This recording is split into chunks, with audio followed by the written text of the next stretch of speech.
আসসালামু আলাইকুম beautiful people, welcome to another blog. অনেক দিন পর বাইকে বসে ব্লগ করতেছি। তো যাই হোক আর কি, আজকে একটা ইম্পর্টেন্ট টপিক নিয়ে আলোচনা করব। তো এখন আসলে মোটর ট্রাভেলিংটা অনেক বেশি, অর্থাৎ এখন অনেকেই মোটর ট্রাভেলিং করে। দেশের ভেতরে তো অবশ্যই অনেক ভাইয়েরা এখন দেশের বাইরেও যাচ্ছে, গিয়ে মোটর ট্রাভেলিং করতেছে, অর্থাৎ মোটরসাইকেল নিয়ে যে এক্সপ্লোর করতেছে। বিশেষ করে আমাদের পার্শ্ববর্তী দেশ ভারতে যাচ্ছে তারা, কখনো নিজের বাইক নিয়ে, কখনো বা ওইখানে গিয়ে রেন্ট করতেছে বাইক। তো যাই হোক, আর একই সাথে আশঙ্কাজনকভাবে আমরা আরেকটা জিনিস লক্ষ্য করতেছি, সেটা হচ্ছে আমাদের দেশে মোটরসাইকেল অ্যাক্সিডেন্টের সংখ্যা কিন্তু দিন দিন বেড়ে যাচ্ছে। তো এটা অবশ্যই ভীতিকর একটা বিষয়।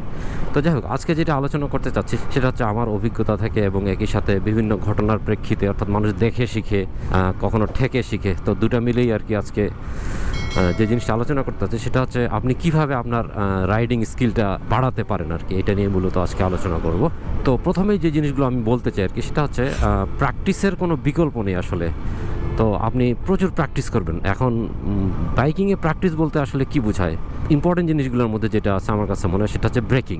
জি, আপনি অবশ্যই ভালো মতো ব্রেকিং প্র্যাকটিস করবেন, যে বিশেষ করে ইমার্জেন্সি ব্রেকিং। একটা ইমার্জেন্সি সিচুয়েশনে আপনি কিভাবে ব্রেক করতে পারেন এইটা ভালো মতো রপ্ত করবেন। তারপরে স্লো রাইডিং, হ্যাঁ শুনে একটু অবাক লাগবে, অর্থাৎ আপনি খুব কম গতিতে কতক্ষণ টিকে থাকতে পারেন পা না ফেলে, এটা খুবই কাজের একটা জিনিস, এটা প্র্যাকটিস করবেন। তারপর হচ্ছে কর্নারিং। কর্নারিং অর্থাৎ এমন না যে আপনি রেস ট্র্যাকে যাই কর্নারিং করবেন এই জন্য প্র্যাকটিস করছেন, তা না। আসলে কর্নারিংটাও বাইকটাকে ব্যালেন্সে রাখতে সহায়তা করে, এই জন্য কর্নারিংটা প্র্যাকটিস করবেন। সো এই জিনিসগুলো ব্রেকিং, কর্নারিং, স্লো রাইড, এইগুলি প্র্যাকটিস করবেন। এটা আপনার রাইডিং স্কিলকে অনেকটা বাড়িয়ে তুলবে। মোটর ট্রাভেলার অর্থাৎ যারা মোটর ট্রাভেলিং করে আর কি, তারা একটা জিনিস অবশ্যই খেয়াল রাখে যে সেফটি গিয়ার্স, বিশেষ করে ভালো মানের হেলমেট, গ্লাভস, নি গার্ড, এলবো গার্ড এবং ভালো মানের বুট জুতো বা রাইডিং জুতো পাওয়া যায়, এগুলি অবশ্যই ব্যবহার করবেন। এগুলি অর্থাৎ ছোটোখাটো দুর্ঘটনায় অবশ্যই আপনাকে অনেকটা হেফাজতে রাখবে। আর আরেকটা জিনিস যেটা, সেটা আপনাকে অনেক কনফিডেন্স দিবে রাইডিংয়ের সময়। এই জিনিসগুলো লক্ষ্য রাখবেন যখন আপনি রাইড করবেন আর কি, বিশেষ করে হাইওয়েগুলোতে। অবশ্যই আপনার যে সারাউন্ডিং অর্থাৎ চারপাশে কী ঘটতেছে এটা সবসময় নজরে রাখবেন। তো হাইওয়েতে আমরা সবচেয়ে বেশি সমস্যা যেটা পড়ি আর কি, ওভারটেকিংয়ের সময়। তো ওভারটেকিংয়ের সময় অনেক দুর্ঘটনা ঘটে। এই জন্য ওভারটেকিং যখন করবেন আপনি পুরোপুরি কনফিডেন্ট হয়ে ওভারটেকিং করবেন। এবং আপনি যখন ওভারটেকিং করবেন তখন অবশ্যই নিশ্চিত হয়ে নেবেন যে একটা গাড়িকে ওভারটেক করে হালকা একটু ডান দিকে যে আবার সামনে যা বাম দিকে যাবেন, তো যখন আপনি ওভারটেক করছেন সামনে থেকে কোনো গাড়ি আসতেছে কি না এই ব্যাপারটা অবশ্যই নিশ্চিত হয়ে নেবেন। Defensive riding. ডিফেন্সিভ রাইডিং আসলে কি? ডিফেন্সিভ রাইডিংয়ের মধ্যে কয়েকটা জিনিস আমি বলতে পারি, যেটা হচ্ছে যেমন টেইল গেটিং। টেইল গেটিং বলতে বোঝায় আপনার সামনে একটা বাহন আছে, আপনি খুব কাছে থাকবেন না এই বাহনটার, অর্থাৎ অ্যাটলিস্ট একটা 5-6 সেকেন্ডের দূরত্ব রাখবেন আর কি, অর্থাৎ যাতে ওই সামনের আপনার যে বাহনটা আছে হুট করে ব্রেক করলে আপনি পিছনে যায় না লাগাই দিচ্ছেন, মানে ধাক্কা দিচ্ছেন আর কি। তো এইরকম যাতে না হয় এই জন্য একটা নির্দিষ্ট দূরত্ব বজায় রাখবেন।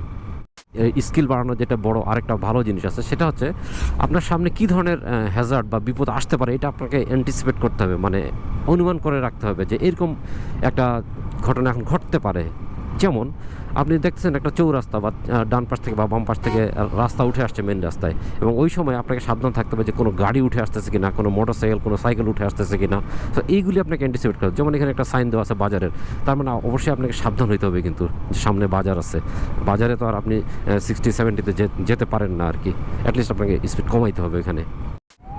আর আপনি অবশ্যই মনোযোগ 1 সেকেন্ডের জন্য মনোযোগ হারাবেন না। আপনার চোখ অবশ্যই সবসময় সামনে তো থাকবেই, আর ডানে বামে ওই যে যেমন এখানে একটা মোটরসাইকেল উঠলো, সুতরাং এই জিনিসগুলো লক্ষ্য রাখবেন আর কি সবসময়। আরেকটা জিনিস আমি অনেকের বাইকে দেখছি যে মিরর নাই, থাকে না। কেন থাকে না আমি জানি না, ওদের পিছনে চোখ আছে কিনা আই ডোন্ট নো।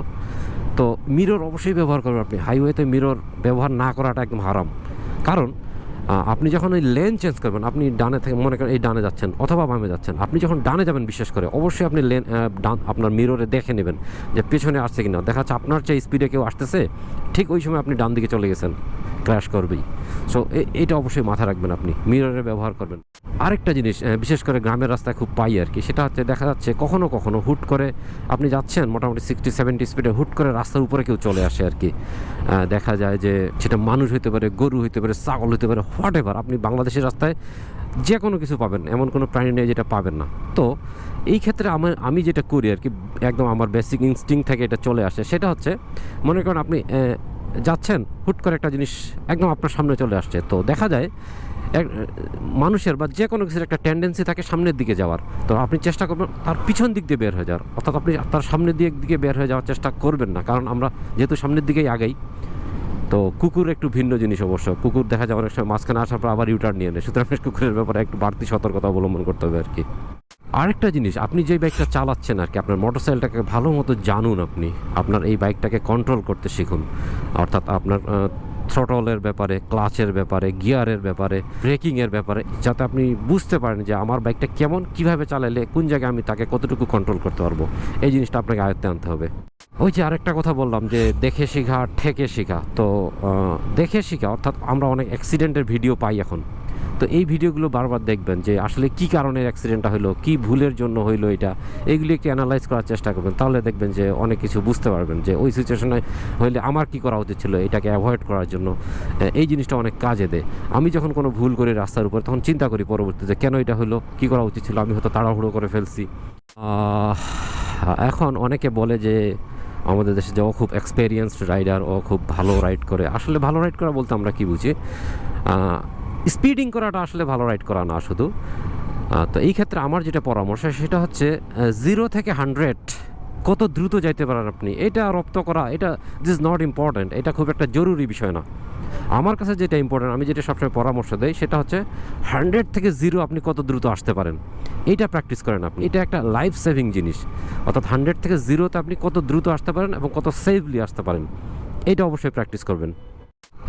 আরেকটা বিষয় সেটা হচ্ছে আমাদের সিটিং পজিশন, অর্থাৎ অনেককে দেখছি যে একটু বাম দিকে চাপে বসে, ডান দিকে চাপে বসে, পিছায় বসে। আসলে না, আমরা যখন বাইকে বসবো আপনার হাতগুলো রিল্যাক্স থাকবে, একদম টাইট করে ধরার দরকার নাই। আর পাগুলো যতটা পারেন আপনার বাইকের যে ট্যাঙ্ক আছে এটার সাথে যতটা পারেন অর্থাৎ চাপায় রাখবেন আর কি, ট্যাঙ্কের সাথে ভিড়িয়ে রাখবেন, তাহলে এটা আপনার পজিশনটা ভালো দেবে। এই যে দেখেন পা কীভাবে নামাই দিয়ে যাচ্ছে, এটা কোনো পজিশন হলো বাইক চালানোর? তো এই জন্য আপনার পজিশনটাও আপনার বাইকটাকে কন্ট্রোলিং করতে অনেকটা সহায়তা করে, অর্থাৎ আপনার বডি পশ্চারটা আর কি। সুতরাং এটার দিকে লক্ষ্য রাখবেন। এই যে ভাই যেমন কত সুন্দর করে যাচ্ছে। আরেকটা জিনিস খুব গুরুত্বপূর্ণ, সেটা হচ্ছে ইমার্জেন্সি ম্যানুভারিং, অর্থাৎ হঠাৎ করে আপনার সামনে একটা অবস্ট্যাকল চলে আসলো, এই জায়গাটা আপনি কীভাবে ট্যাকেল করবেন। এই জায়গাগুলোতে বাউলি মারা বৈধ আমার মনে হয় আর কি। অর্থাৎ হুট করে একটা কোনো কিছু দৌড় দিল, একটা কুকুর বা একটা বাচ্চা ছোট, এইটাকে প্র্যাকটিস করবেন। তো যে কোনো সামনের যে অবস্ট্যাকল, এটাকে যদি আপনি ওভারটেক করতে চান, এড়িয়ে যেতে চান, তাহলে এই জিনিসটা প্র্যাকটিস করবেন। আর বিভিন্ন কন্ডিশনে আপনি রাইড করেন, অর্থাৎ বৃষ্টির সময় রাইড করেন, প্রচণ্ড গরমে রাইড করেন, ইভেন অফরোডিং করেন। তো ওই বিভিন্ন কন্ডিশনে যখন আপনি রাইড করবেন তখন আপনার রাইডিং স্কিলটা অবশ্যই বাড়বে। তখন আপনি বুঝতে পারবেন কোন জায়গাটায়, অর্থাৎ একটা রাস্তার মধ্যে পানি আছে, এখানে আমাকে একটু স্লো যাইতে হবে, একটু বালি আছে আমাকে স্লো যাইতে হবে, কর্নারিং করতেছি কিন্তু বালি দেখতেছি, এখানে অবশ্যই আপনাকে স্লো হয়ে যেতে হবে। সুতরাং এই বিভিন্ন কন্ডিশনে যখন আপনি রাইডিং করবেন তখন আপনার রাইডিং স্কিল বাড়তে বাধ্য। আর আরেকটা ব্যাপার সেটা হচ্ছে যখন আমরা রাইড করব শুধু রাইডই করব, তার মানে আশেপাশের ভিউ আপনি অবশ্যই এনজয় করবেন। এখন আপনি যদি 100-150 স্পিডে গাড়ি ছুটান তাহলে কিন্তু ভিউ এনজয় করতে পারবেন না, এটাকে ওভারটেক করে নিই। তাহলে আপনি যখন রাইড করবেন আপনি মোটামুটি একটা মডারেট স্পিডে রাইড করবেন, এবং অবশ্যই এই সময় ফোন কল, যদি খুব ইমার্জেন্সি না হয়, ফোন কল, টেক্সটিং করা, এইগুলি অ্যাভয়েড করার চেষ্টা করবেন, কারণ এইগুলি আপনার মনোযোগটাকে সরাই দেবে অন্যদিকে, আপনি অ্যাটেন্টিভ থাকতে পারবেন না রাইডিংয়ের প্রতি। এই জন্য খুব জরুরি না হলে আপনি ফোন কল রিসিভ করবেন না, যদি করতে হয় তাহলে একপাশে দাঁড়িয়ে যান। আর যদি কারো কমিউনিকেটর থাকে সেই ক্ষেত্রেও আপনি সংক্ষেপে কথা সারে নেন। আরেকটা ব্যাপার যেটা কাজের অনেক, সেটা হচ্ছে দেখে শেখা, অর্থাৎ আপনি আপনার চেয়ে এক্সপেরিয়েন্স যারা রাইডার আছে, আপনার চেয়ে ভালো রাইড করে, তারা গ্রুপে রাইড করে, এরকম মানুষদের সাথে রাইড করেন। অর্থাৎ আপনি যখন অনেকের সাথে রাইড করবেন, অনেকের পেছনে রাইড করবেন, তখন অনেক কিছু শিখে যাবেন তাদের কাছ থেকে, দেখে দেখে শেখা আর কি। সো এই জিনিসটা অনেক কাজের, এই জিনিসটাকে আপনি কাজে লাগাতে পারেন আর কি। ওই জন্য গ্রুপ রাইডটা এই জন্য একটা একই সাথে মজার, একই সাথে শিক্ষণীয় আর কি। সুতরাং এটা করতে পারেন। তো এই ছিল মোটামুটি, এই জিনিসগুলো প্র্যাকটিস করলে আপনি অনেকটা স্কিল হয়ে যাবেন আর কি।